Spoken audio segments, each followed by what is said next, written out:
welcome to this special edition of Left, Right and Centre. I'm Nidhi Razdan, coming to you from the campus of one of the country's most prestigious colleges, Lady Shri Ram. Now, everyone has heard of the World Bank, the financial institution whose motto is, and I quote, to work for a world free of poverty. Its members include virtually the entire world. The World Bank is headed by someone who has rather unusual qualifications because he doesn't have a typical financial or a banking background. Dr. Jim Kim, in fact, is a well-known physician, a renowned physician and an anthropologist. He's been leading the World Bank for 4 years now and has once been described as one of the most powerful people in the world by Forbes magazine. India is, of course, the fastest growing economy in the world today. But there's another statistic that stands out, that 26% of the global extreme poverty exists right here in India. One of the biggest challenges that India faces is to deal with malnutrition. And that is where the World Bank comes in and its role comes in. Dr. Kim is also here at a time when India, like the rest of the world, is struggling to figure out what will be the impact of Britain's exit from the European Union on the European economy, the world economy, and certainly on India as well. Dr. Kim, thank you very much for joining us on the program. Thank you for having me on the show. I must begin by asking you right away, as you've come at this very newsy time, as we try to figure out what the impact of a Brexit will be, just to give people a sense of how serious this is, $3 trillion was wiped out from the markets, from the global markets, just on Friday and Monday, as a result of Britain's decision to exit from the EU. Are you concerned about the long-term impact of a Brexit? Well, still, there's so much uncertainty. We're not quite sure how things will work out. But from the perspective of economics, uncertainty is not good. So uncertainty has led to fluctuations in currency.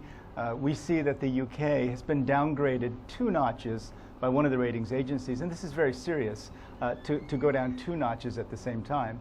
We also see that out of fear, global capital is moving in certain directions towards safety. And it's a great concern for developing countries. India seems to be doing quite well. India has been growing rather rapidly. Its connections to the UK, of course, are very strong. But economically, there was about a 1-day blip in the stock market, but then now things have seemed to calm down. So it's good news for India.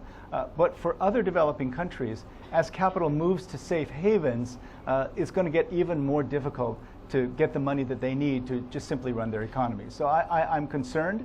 But unfortunately, right now, we still don't know which direction it's going to go.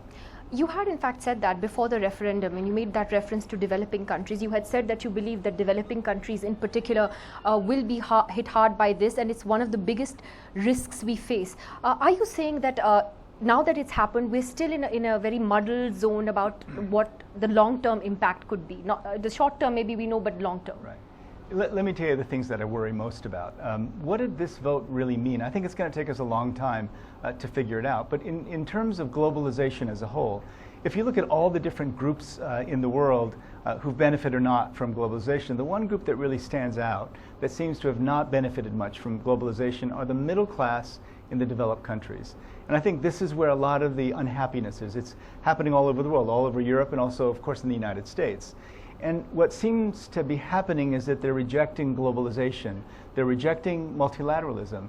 And I am of the very firm belief that multilateralism is one of the great hopes that we all have for peace and prosperity, for talking with each other, working things out instead of going to war. You know, the European Union was founded because they never wanted to have another world war. They never wanted to have that experience again. And I think in so many ways, it's been successful.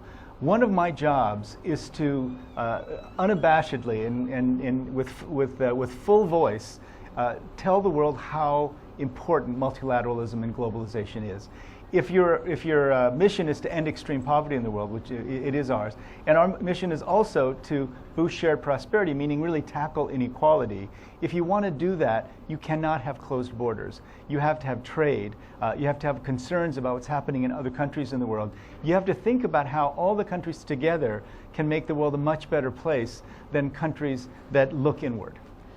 So how would you advise governments to deal with that challenge? Because what you've said is a very real challenge, and the United States now with this election that's coming up faces a very similar challenge. How do governments deal with that middle class anger, disenchantment with the sort of anti-establishment sentiment that you're talking about? Well, let's take a look at the situation, for example, here in India or in another developing country. We have real issues around creating jobs. What will be the jobs of the future? You know, when I was president of Dartmouth, one of my staff told me that in talking with graduates who'd graduated 5 years before, of the graduates who had just been in the workforce for 5 years, 40% were in jobs that didn't exist when they graduated. So the economy is changing all the time. Are there trends in the economy? Well, it looks like that the path to increased productivity in the developed world is going to be through automation, the use of artificial intelligence, robotics, 3D printing. All of those things actually shrink the number of jobs. And so precisely the thing that will lead to greater productivity can actually lead to the absence of the kinds of middle-class jobs that used to be available. You know, I grew up in Iowa, a rural area in the middle of the United States, and my friends that I grew up with are also very upset. Many of them feel that their lives are not better than their parents' lives, and the prospects for their children are worse. So what is it that we have to do? It's the same kind of thing that we're now doing along with countries like India. What are the paths to growth? What are the ways of diversifying the economy? What are the kinds of skills that are important? And in my view, especially something that you see here at LSR, what I'm sure that all of you are learning, that's the most important thing for you, is learning how to learn. You will be lifelong learners. I mean, I've heard so many stories about how difficult it is to get into LSR, and I'm sure that's true. So the one thing that you're going to have as you leave LSR is that you're going to have some skills, but the world is changing so quickly that the most important thing is you're going to have to be able to continuously learn and adapt to whatever the economy brings. And I think that's not happened really for many middle-class people in the developed world, and so they're feeling very left out. You're sounding very concerned about the post-Brexit fallout, but there have been other opinions. I mean, Kaushik Basu, who is the chief economist at the World Bank, he said a while earlier that he believed there would be short-term turbulence, but in the long term this might actually be good for the UK. Preeti Patel in Britain had said that leaving the EU would be good for India because it was a market that Britain was forbidden from striking a trade deal with because of strict EU rules.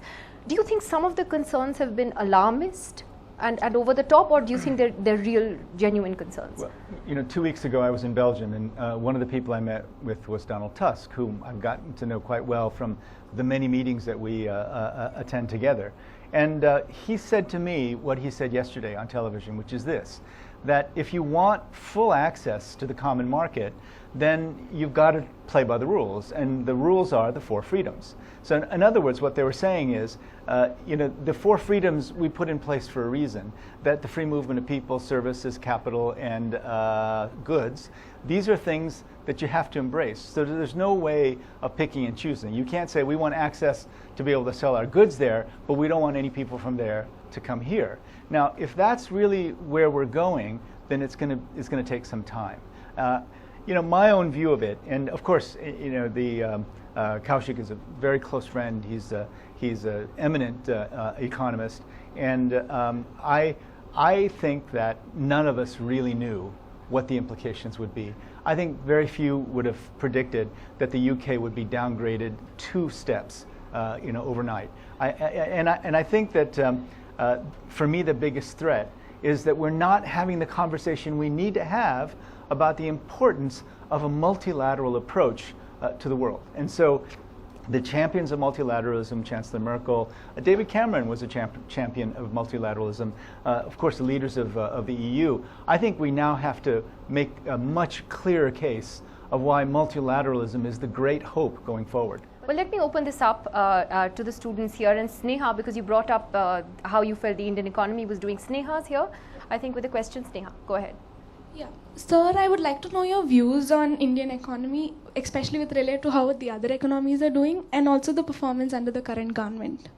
So, you know, I came here to look at very specific projects that we're working on. So there's so many things that are happening that are good. The growth rate is still high, inflation is lower, the balance of payments is healthier. So many things that are happening are good. But here's the things that I really like. You know, Prime Minister Modi has set some incredibly difficult targets for his team. And what I've seen is that along with us, there is just all-out effort to reach those targets. So a couple of examples. The cleaning up of the Ganga. I mean, this is a huge project, and they're moving much faster than I thought they ever would be able to. Swachh Bharat. Swachh Bharat is one of the most important programs for India, not just for sanitation, but for the health of young children, for example. That's moving much more quickly than we had ever thought. You know, power, 24/7 power for all, another program that's moving along, and we're doing everything we can just to keep up with India. So I think that Prime Minister Modi has demonstrated to everybody here, and this is something that I had learned earlier because I was also part of setting global goals. We set a global goal for HIV treatment in 2003 when most people in the world said it was impossible to do in developing countries, including in India. Well, we set the target, we went crazy to try to get there, and it changed the world. There is great value to setting a target, putting a deadline on it, and saying, I don't care how you do it, just get there. And we see that happening now. Now, are there changes? You know, there's a ranking that we do on logistics. And India, over the last 2 years, has moved more than any other country in the world. So it went from a ranking of 54th in the world in terms of logistics to 35th in the world. It is ahead of Portugal now in terms of logistics. In just the last 2 years. In just the last 2 years. So you don't see that kind of movement unless things are really happening. I think that, you know, what Prime Minister Modi understands is you can make all kinds of speeches. You know, the speeches are great, and you can have all kinds of bright ideas. But at the end of the day, people want to say what has changed, what has gotten better, and boy, things have gotten better in so many areas here. Well, that's very interesting. Harshita actually has a related question, I think, to that. You're Harshita. Yeah, go ahead. Sorry, just wait for the mic. Yes, so India currently occupies the 130th position in the ease of doing business rankings, and it aims to join the top 50 in the next 3 years. So what, in your opinion, can India do to achieve its goal? Well, India is doing so many things to achieve its goal, and you know, some of them are things that you might not notice. For example, recently there's been a revision. Not a revision, you know, there's been the establishment of very rational, very clear bankruptcy laws. And the unwinding of companies is something that has to be in place for people to feel comfortable making massive investments. And so little by little, India has been doing so many things. Now, the doing business ranking is based on a survey of people who are actually out in the market doing things.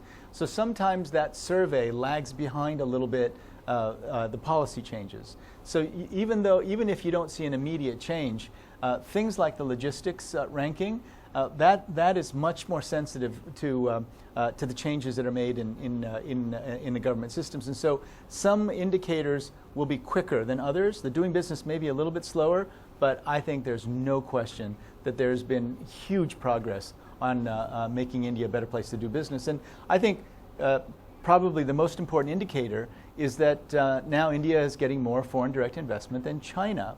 And so it's not a reflection on China. There's still lots of FDI going into China. But for whatever the case, the investors are voting with their feet and coming to India. Well, the GDP numbers which you mentioned as well are, you know, extremely promising for India. 7.9% in the first quarter of this year, 7.6% for the fiscal.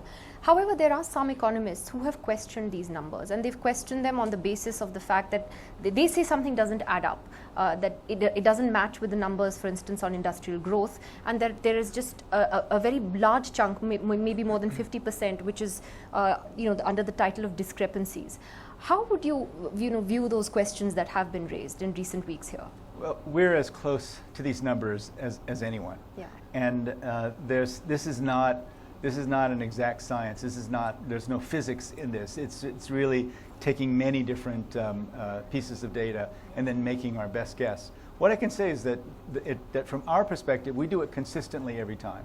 Now, there can be questions about methodology, and we invite those questions about methodology. And when there are methodological issues that we think would help us get a clearer number, we do. But I would just say this is not new.